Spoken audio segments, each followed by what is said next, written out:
오신실한 신주 찬양하시겠습니다. 오신실하신 주 내 아버지여 늘 함께 계시니 두려움없네. 그 사랑 변찮고 날 지키시며 오직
자, 우리 이번 주간 기도 같이 하겠습니다. 하나님의 은혜가 가득한 인생. 하나님의 은혜보다 더 중요한 건 없습니다. 이것만 가득하면 그냥 아무 걱정할 필요가 없어요. 하나님의 은혜가 가득한 인생 되게 하옵소서. 시편 119편 아기가 자라며 강하여지고 지혜가 충만하며 하나님의 은혜가 그의 위에 있더라. 인생의 모든 것을 주관하시는 하나님, 우리 자녀의 인생이 하나님께 있음을 고백합니다. 아이의 생명과 축복이 하나님께 있사오니 저희의 기도를 통해 하나님의 은혜가 우리 자녀들 평생의 삶 속에 가득하게 하옵소서. 몸과 마음이 건강하게 하시고 지혜가 충만하게 하시며 일마다 때마다 함께 하시고 도와주셔서 오직 하나님의 은혜와 사랑으로 살아가는 복된 인생 되게 하여 주시옵소서. 예수님의 이름으로 기도드립니다. 아멘. 네, 오늘 우리 하나님의 말씀을 같이 나누겠습니다. 에베소서입니다. 신약성경 310페이지 에베소서 1장 1, 2절 말씀 같이 우리 한 목소리로 두 절이니까 읽어보도록 하겠습니다. 하나님의 뜻으로 말미암아 그리스도 예수의 사도된 바울은 에베소에 있는 성도들과 그리스도 예수 안에 있는 신실한 자들에게 편지하노니 하나님 우리 아버지와 주 예수 그리스도로부터 은혜와 평강이 너희에게 있을지어다. 아멘. 제가 에베소서 강해집을 몇 권을 사서 읽는데요. 같이 나누고 싶은 마음이 들었어요. 그래서 우리 지금 남은 기간 동안에 몇 번을 하게 되려는지 모르지만 에베소서 말씀을 가지고 같이 은혜를 나누었으면 좋겠습니다. 그래서 에베소서는 그 에베소 교회는 소아시아 7교회 중에 하나잖아요. 그래서 에베소서는 그 소아시아 7교회 중에 하나인 에베소 교회에 사도 바울이 보낸 편지글입니다. 서신서죠. 그래서 바울이 2차, 3차 전도 여행할 때 그때 세워진 교회라고 합니다. 그래서 바울이 특별히 애정을 가지고 에베소 교회는 애정을 가지고 2년 동안 거기에 머물면서 두란노 서원이라고 많이 들어보셨죠. 두란노 서원을 세우고 거기서 복음을 전하고 말씀을 가르치고 했던 그런 교회입니다. 그래서 이 에베소 교회를 통하여서 소아시아 그 전도의 전초 기지가 돼가지고 나중에 소아시아 7교회 있잖아요. 많이 이제 복음이 전파되고 세워지는 계기가 되었다고 합니다. 그래서 에베소 교회는 지금으로 말하자면 터키 있죠. 터키 남부 지역에 있는 그런 에베소 그 지역이 거기에 있는 교회였어요. 항구 도시죠. 항구 도시고 항구 도시 지금도 마찬가지지만 항구 도시는 굉장히 물질적으로 풍요하고 반면에 이면에 도덕적으로는 엄청 타락해서 사창가하고 유흥가가 많은 도시였습니다. 선원들을 상대로 그래서 세속적으로 굉장히 타락하고 음란한 그런 도시였다고 이렇게 얘기를 하고 있습니다. 특별히 우상을 엄청나게 섬겼는데 아데미 여신을 섬기는 도시였어요. 아르테미스. 근데 성경에는 아데미라고 나와 있거든요. 아데미 여신을 섬기는 도시였는데 아데미 신전이 에베소에 있는데 그 크기가 얼마나 큰지 어마어마해가지고 지금으로 말하면 축구장 있잖아요. 축구장 크기보다 더 크고 건물의 크기가 아데미 신전의 크기가 그리고 높이가 18m나 되고 그 신전의 기둥이 막 127개나 되는 그런 아주 어마어마한 신전을 세울 정도로 그렇게 그 아데미 신을 그렇게 막 정말로 열성적으로 온 그 에베소 사람들이 섬겼던 그런 도시입니다. 이게 그 주전 8세기경에 건축이 됐다고 하니까 이게 지금도 세계 7대 불가사의 중에 하나래요. 지금이야 건축 기술이 발달돼서 그렇게 할 수 있지만 주전 BC 800년 전에 이 건물이 세워졌다고 그러거든요. 우리가 저번에 소아시아 성지순례 갔을 때 아마 그 터를 본 것 같아요. 지금은 터만 남아있고 기둥만 한두 개 남아있고 이렇게 남아있지만 그래서 정말로 그냥 어마어마한 지금으로 생각을 해도 어마어마한 그런 건물이 바로 아데미를 섬기는 신전이었다고 합니다. 그래서 열심히 에베소 사람들의 그 아데미 신에 대한 열심을 볼 수가 있는 거죠. 그 신전 하나만 보더라도. 그래서 바로 그런 지역에서 사도 바울이 전도를 한 거예요. 예수 그리스도의 복음을 전한 거예요. 그래가지고 예수 그리스도를 믿는 그리스도인들이 생긴 거예요. 에베소 지역에서 모든 사람들이 그 아데미 신을 섬기는 그 지역에서 사도 바울이 복음을 전하고 예수 그리스도를 믿고 그리스도인 된 사람들이 에베소 교회를 이루었어요. 에베소 성도들이 된 거죠. 이제 그 에베소 성도들이 정말로 복음을 받아들이고 예수 그리스도를 믿게 됐지만 그 상황 가운데서 그 지역에서 믿음을 지키기가 얼마나 어려웠겠습니까? 그죠? 모든 사람들이 그 눈에 보이는, 왜냐하면 오랫동안 섬겨왔던 그 아데미 신을 섬기고 있는 그 지역에서, 그래서 나름대로 신앙 때문에 감수해야 되는 어떤 핍박도 있었을 것이고 손해도 있었을 것이고 아마 정말 믿음을 지키기가 쉽지 않고 여러 가지 환난과 어떤 핍박이 어마어마했을 것입니다. 에베소 교회 성도들이. 그래서 뭐 오늘날도 마찬가지잖아요. 그죠? 교회 안에만 있는 게 아니잖아요. 그죠? 교회 안에만 있는 것이 아니고 우리가 만몬을 섬기고 있고 하나님을 대적하고 교회를 조롱하는 세상 사람들 속에서 우리가 살아가잖아요. 그죠? 우리가 교회 안에서만 24시간 365일 내내 사는 게 아니고 만몬은 돈신이거든요. 돈신을 섬기고 돈이 최고잖아요. 세상 사람들은. 그리고 하나님을 대적하고 하나님 너희 하나님이 어디 있냐 조롱하고 그리고 뭐 교회를 조롱하고 뭐 지난주에도 목사님이 잠깐 말씀하셨지만 정말 그 교회에 대한 어떤 세상 사람들의 어떤 그런 부정적인 시각이 엄청나다고 그러잖아요. 지금. 그래서 하나님의 영광이 땅에 떨어진 이 세대에 우리가 정말 그래도 믿음을 붙잡고 이렇게 신앙생활을 할 수 있다는 건 정말 하나님의 은혜입니다. 그걸 정말 감사하는 마음으로 오늘 우리가 또 기도를 했으면 좋겠습니다. 그때 당시에 에베소 교회 성도들도 마찬가지였던 거죠. 그 상황 가운데서도 예수 믿는 사람으로 믿음을 지키며 살아가야 됐던 거죠. 세상과 타협하지 않고 믿음으로 정직하게 살다 보면 오늘날도 우리가 고난을 당할 수도 있잖아요. 근데 뭐 그때 당시 에베소 사람들은 더 말할 것 없이 그랬겠죠. 그래서 믿음으로 정직하게 살다가 고난을 당할 수도 있고 때로는 사방으로 우겨싸임을 당한 것 같은 암울한 상황에 우리가 맞닥뜨릴 수도 있습니다. 그야말로 벼랑 끝에 선 것 같은 절망적인 상황에 빠질 수도 있습니다. 에베소 교회 성도들처럼 그때 당시에. 자, 그럼에도 불구하고 우리는 믿음을 지켜야 되는 거죠. 그럴 때 우리가 생각하기를 하나님의 음성이 들리면 얼마나 좋아요. 그죠? 하나님 내가 너와 함께 있다. 내가 너를 붙들고 있다. 믿음을 지켜라. 이렇게 말씀하시면 얼마나 좋아요. 이제 세상 사람들은 네 하나님이 어디 있느냐고 우리를 막 조롱하는 그 소리가 귓전을 때리기도 하고 그럴 때 이런 생각이 들 수도 있습니다. 꼭 이렇게 살아야 되나? 때로는 우리가 흔들릴 때도 있잖아요. 솔직히. 이렇게 살아야 되나? 그럼에도 불구하고 나는 끝까지 이 믿음을 지켜야 되나? 말씀대로 살아야 되나? 하나님이 이럴 때 어디 계신 것인가? 이것이 정답인가? 그렇게 번민하고 회의가 들 수도 있습니다. 그죠? 에베소 교회 성도들처럼 우리도 똑같이. 그래서 이 상황 가운데서 여러 가지 의심과 회의, 핍박으로 인해서 막 흔들리고 있는 에베소 교회 성도들에게 또 오늘날 같은 처지에 있는 우리들에게 정확한 답을 제시한 것이 바로 에베소서입니다. 에베소서. 그래서 너희가 어떤 사람인 줄 아느냐? 에베소서의 이제 주제는 그거예요. 너희가 어떤 사람인 줄 아느냐? 너희는 바로 이런 사람이야. 우리의 정체성, 우리의 존재 가치에 대해 너희는 이런 사람이야 라고 그리스도인의 정체성을 확실하게 가르쳐주는 말씀이에요. 에베소서는. 그리고 또한 세상에서 그리스도인이라는 이름으로 그럼에도 불구하고 그리스도인이라는 이름으로 어떻게 살아내야 하는지를 가르쳐주고 있는 말씀이 바로 에베소서라고 할 수가 있습니다. 그래서 우리가 이제 앞으로 에베소서를 가지고 말씀을 나눌 텐데 오늘은 본문 1장 1절 말씀 있죠. 아까 읽었던 본문 중에 1장 1절 말씀 있죠. 1절만 다시 한번 읽어볼까요? 우리 같이 읽어보겠습니다. 하나님의 뜻으로 말미암아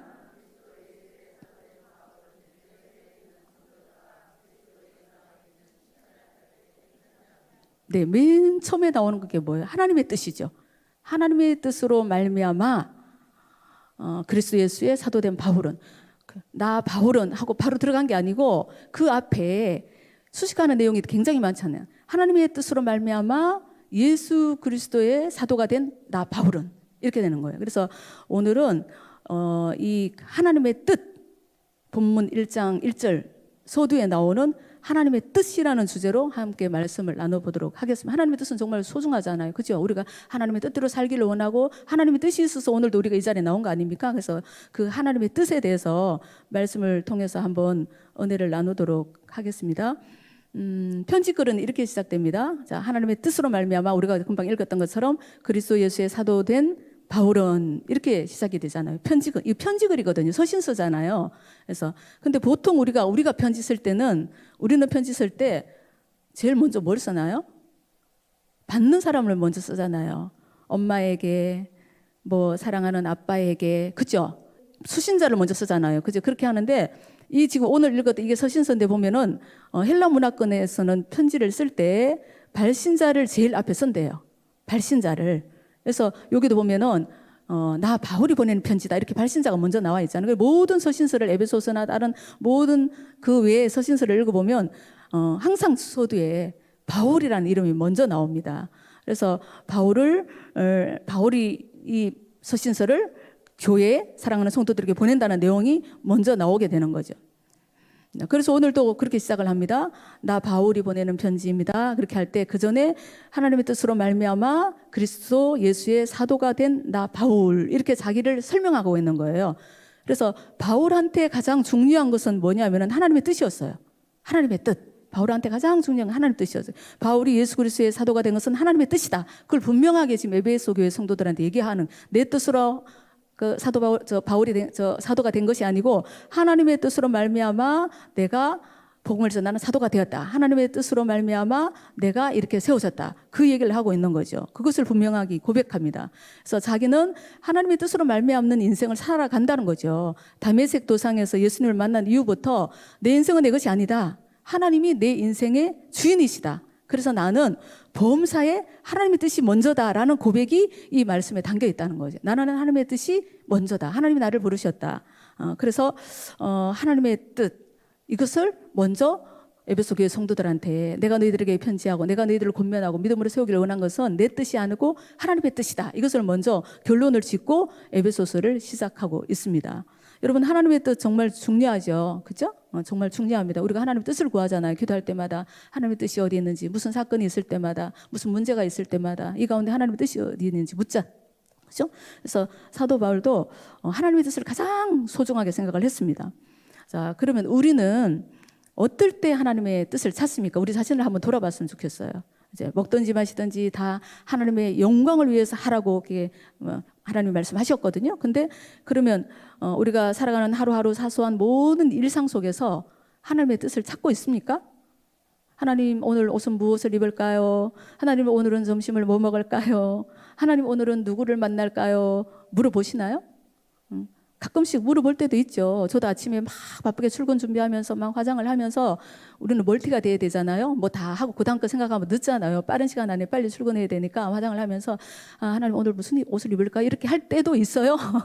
오늘 무슨 옷을 입고 갈까 그럴 때도 있어요. 그렇죠? 근데 대부분은 그런 사소한 일은 우리가 알아서 할 때가 많잖아요. 솔직히. 그죠? 저나 여러분이나 알아서 하는 거잖아요. 뭐 그런 것까지 예수님께 하나님께 그러면서 우리가 알아서 하잖아요. 그러면 중요한 일은 어떻게 합니까? 아예 진로를 결정해야 돼. 대학을 가거나 취직을 하거나 뭐 결혼을 하거나 그때는 당연히 기도하죠. 그죠? 예수 믿는 사람들은 다 당연히 기도를 하지 않습니까? 근데 하나님 어떻게 할까요? 뭔가 내 생각, 내 소원 그것을 말씀드리기 전에 하나님 어떻게 할까요? 하고 먼저 하나님의 뜻을 구하기보다는 너무 중요한 일이기 때문에 이거는 중요한 일이기 때문에 철저하게 내가 사전 분석을 하잖아요. 그죠? 결혼 문제, 학교 문제, 뭐 여러 가지 중요한 사전 분석을 하고 세밀하게 따져보고 그리고 내가 좋다는 대로 미리 결정을 해놓고 그죠? 이거라고 결정을 해놓고 난 다음에 하나님 이렇게 도와주세요. 하나님 저렇게 도와주세요. 그렇게 결제 서류 올려놓고 사인을 요구하듯이 기도할 때가 얼마나 많습니까? 그렇지 않습니까? 그럴 때가 있죠. 그죠? 거의 내가 다 이렇게 생각을 해놓고 내가 바라는 거 이렇게 다 태도를 만들어 놓고 하나님한테 결제 사인을 요구하듯이 그렇게 기도할 때도 참 많죠. 솔직히 우리가 자세히 살펴보면 사소한 일은 사소한 일이니까 우리가 그냥 알아서 하고 뭐 하나님한테 그런 것까지 하나님 바쁘신데 그럼 우리가 알아서 하고 아주 중요한 일은 중요하니까 내가 먼저 심사숙고를 해야 돼. 그래서 알아서 결정하면 그러면 우리한테 하나님의 뜻과 관계된 실질적인 영역은 어디에 있겠습니까? 정말로 솔직하게 그냥 우리 자신을 돌아봤을 때 우리의 24시간 우리의 삶을 돌아봤을 때 정말로 그냥 하나님의 뜻과 관계된 영역 내가 내 생각 어떤 뭐 내 그 소망 그렇게 다 내려놓고 우선적으로 하나님의 뜻과 관계된 영역은 어디에 있을까요? 저 말씀을 준비하면서 저도 곰곰이 생각을 해봤거든요. 근데 어쩌면 우리는 예수님을 믿는다고 하면서 하나님 내 삶의 주인이라고 고백하잖아요. 저도 그렇게 고백합니다. 다 고백하시죠? 하나님 우리 삶의 주인이라고 입술로 고백하시죠? 그렇죠? 그렇게 고백을 하면서 사실은 하나님의 뜻과 상관없이 하루하루를 살아갈 수도 있습니다. 나는 정말로 그냥 하나님 중심으로 하나님이 우선이에요 이렇게 고백을 해요. 그게 거짓은 아니에요. 근데 실질적인 삶에서는 하나님의 뜻하고 상관없이 하루하루 살아갈 수도 있다는 거죠. 그 CCM 가수 하덕규 씨라는 분 아세요? 하덕규 목사님이시더라고요. 이분이 CCM 가수고 가시나무라는 그런 노래가 있어요. 여러분 아시는지 모르겠습니다. 가시나무.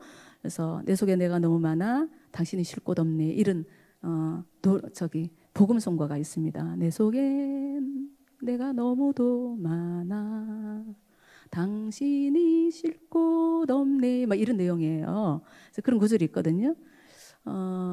그 가사 내용처럼 우리 안에 우리 생각, 우리 계획이 너무 많을 수도 있습니다. 그래서 하나님이 우리 안에 계실 곳이 없을 수도 있어요. 하나님의 뜻이 우리 삶에 채워질 수가 없다는 거죠. 내 생각, 내 계획, 내 뜻이 너무 가득한 거예요. 제가 이 말씀을 준비하면서 너무 슬프기도 하고 너무 죄송하기도 하고 그런 마음이 들더라고요. 그럴 수도 있겠다.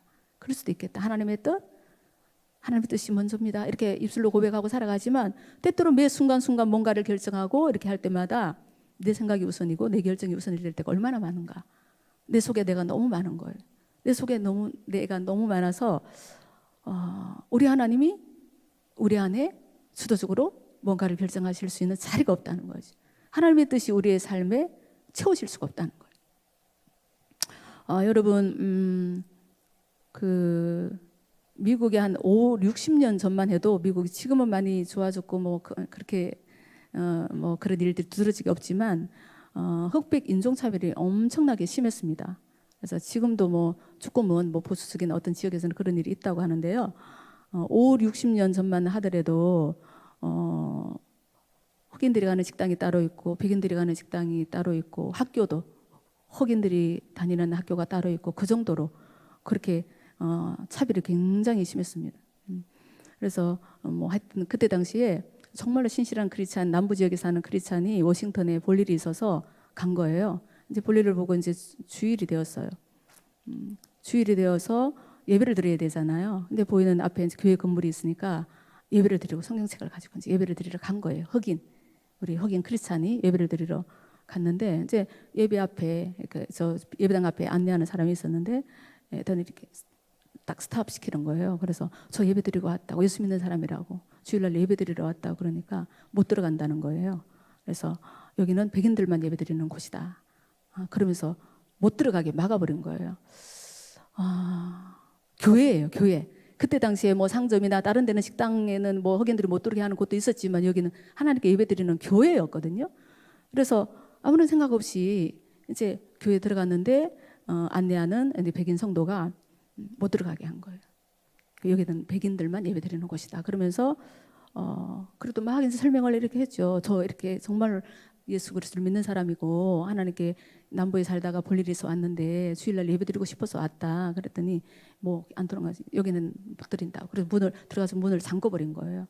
그래서 이 흑인 크리스찬이 젊은 사람이 너무 마음이 아파서 상심이 돼가지고 이제 돌아서서 그 교회 앞 계단에 털썩 주저앉아가지고 고개를 푹 숙이고 이제 있다 보니까 너무너무 마음이 아플 거 아니에요. 그죠? 하나님께 예배드리러 갔는데 흑인이라고 거절당한 거 아니에요. 그래서 펑펑 이제 울었대요. 막 울고 있는데 누군가가 자기 옆에 앉더니 자기 어깨를 이렇게 보두면서 너무 슬퍼하지 말게 나도 못 들어가고 쫓겨났네 그러더란 거예요. 그래가지고 이제 눈물을 이렇게 훔치면서 쳐다보니까 예수님이시더라는 거예요. 예수님도 예배드리면 그곳에 이 예화를 제가 어떤 책에서 읽었거든요. 시사하는 바가 굉장히 많지 않습니까? 예수님이 그 사람을 위로하면서 너무 슬퍼하지 마. 나도 못 들어갔네. 그분이 예배는 누구한테 드리는 거예요? 예수님한테 드리는 거 아니에요. 근데 경배 받으셔야 될 그 예수님, 예배 받으셔야 될 예수님도 못 들어갔다는 거예요. 그러면서 그렇게 위로를 해주셨다는 그런 어떤 예화일 거예요. 아마 제가 옛날에 어떤 책에서 읽은 적이 있습니다. 복음서에 예수님이 이런 말씀을 하셨거든요. 여우도 굴이 있다. 응? 공중에 나는 새도 집이 있지만 인자는 머리 둘 곳이 없다. 이렇게 말씀하신 적이 있거든요. 그래서 탄식하는 장면이 나옵니다. 예수님이 예수님이 머물 곳이 없다는 거죠. 이거는 꼭 거쳐 이렇게 눈에 보이는 집을 얘기하는 게 아니고 예수님을 아무도 영접하지 않은 그 당시의 현실을 한탄하며 하신 말씀이시거든요. 예수님을 영접하지 않은 메시아, 구원자, 하나님이신 그 예수님을 영접하지 않는 그 당시 시대 사람, 그 현실을 한탄하면서 하시는 말씀이에요. 지금 현재를 살고 있는 우리가 예수님을 믿기는 하죠. 이제 근데 모시고 살지는 않는다는 탄식일 수도 있습니다. 우리가 예수님을 믿죠, 그죠? 근데 뭐 예배도 드리고 이렇게 하죠. 근데 정말로 예수님이 우리 삶의 주인으로 우리 삶에 개입을 하셔서 모든 주도권을 가지고 하실 수 있도록 내어드리지 않는 그런 모습을 보고 탄식하실 수도 있다는 거죠. 그래서 우리 인생이 우리의 뜻이나 우리의 계획으로 가득 차 있기 때문에 설령 예수님이라고 해도 비집고 들어올 자리가 없다는 거예요. 예수님이라고 해도 우리 안에 우리가 너무 가득 차 있어서 아까 하덕규 씨의 그 가사처럼 내 속에 내가 너무 더 많았어. 내 생각, 내 계획, 내 감정, 나의 어떠함이 너무 많아서 예수님이 들어오셔서 거하실 자리가 없다는 거예요. 그러면서도 우리는 어떻게 합니까? 하나님께 함께 해주세요 하고 기도하는 거예요. 하나님 함께 해주세요. 하나님 함께 해주세요. 동행해 주세요. 그렇게 기도하는 거죠. 이미 우리들의 계획이 우리 안에 가득한데 들어오실 자리가 없는데 자리를 마련해 드려야 될 거예요. 자리가 없는데 하나님이 어떻게 함께 하실 수가 있습니까? 하나님이 그냥 우리 계획 뒷공문에 막 따라오시면서 해결사처럼 그렇게 뭐 문제나 해결해 주고 이렇게 따라오셔야 되는 걸까요? 그건 아니잖아요. 총신대학원의 그 교수님도 지내셨고 충영교회 담임 목사님을 여기만 한국교회 교계 유명한 목사님이 계세요. 신성종 목사님이라고 원룸 목사님이신데 이분이 환상 중에 지옥도 가보고 오고 천국도 가보고 오셨대요. 그래가지고 책을 내셨어요. 내가 본 지옥과 천국 그런 책을 내신 분이 있거든요. 그래서 그분 책에 보면 이런 내용이 나옵니다. 천국에 가서 주님을 만나서 여쭤봤대요. 뭐 여러 가지 굉장히 많은 내용이 나옵니다. 그래서 신학자이기 때문에 사실은 그런 환상을 보고 난 다음에 책을 낼까 말까 많은 고민을 하셨대요. 이게 교계에서 어떻게 받아들일 것인가. 그래도 하나님이 보여주셨기 때문에 믿든 믿지 않든 그것 때문에 내가 불이익을 당하든 당하지 않든 써야 되겠다 하고 이렇게 쓴 책이 내가 본 지옥과 천국이라는 책이 있거든요. 그런 이제 뭐 여러 가지 많은 내용이 나오지만 그 중에 주님을 만나가지고 이 목사님이 주님한테 여쭤봤대요. 막 오랫동안 목회를 하시고 사역을 하시고 뭐 얼마나 많은 기도를 하셨습니까? 근데 정말로 절박하고 힘들고 어려울 때 하나님께 기도를 했을 거 아니에요, 예수님께. 근데 이제 그게 응답되지 않고 그냥 그랬던 경우도 많으니까 물어봤대. 주님, 제가 그렇게 그냥 간절하게 기도할 때 왜 침묵하셨습니까? 왜 응답해 주지 않으셨습니까? 하고 원망하듯이 예수님한테 물었대요. 물었더니 그때 예수님이 이렇게 말씀하셨답니다. 내가 응답하기 전에 네가 먼저 결정하지 않았냐? 내가 응답하기 전에 네가 먼저 결정하지 않았니? 이미 결정한 다음에 하는 기도에 내가 어떻게 응답하니? 주님이 그러셨다는 거예요. 그래서 그 말을 듣고 그 목사님이 깜짝 놀랐대요. 그리고 자기를 돌아봤대. 아, 내가 그랬구나. 응답이 없었던 게 아니고 내가 이미 다 뭐 A, B, C 다 이렇게 정해놓고 그냥 주님 사인해 주세요. 이렇게 내가 기도를 했구나. 그래서 그 주님께 너무 부끄럽고 예수님한테 그 말을 듣는 순간 너무 부끄럽고 죄송했다. 그런 말이 그 책에 나오더라고요. 여러분 우리는 하나님의 뜻에 대해서 정말 진지하게 고민할 필요가 있는 것 같습니다.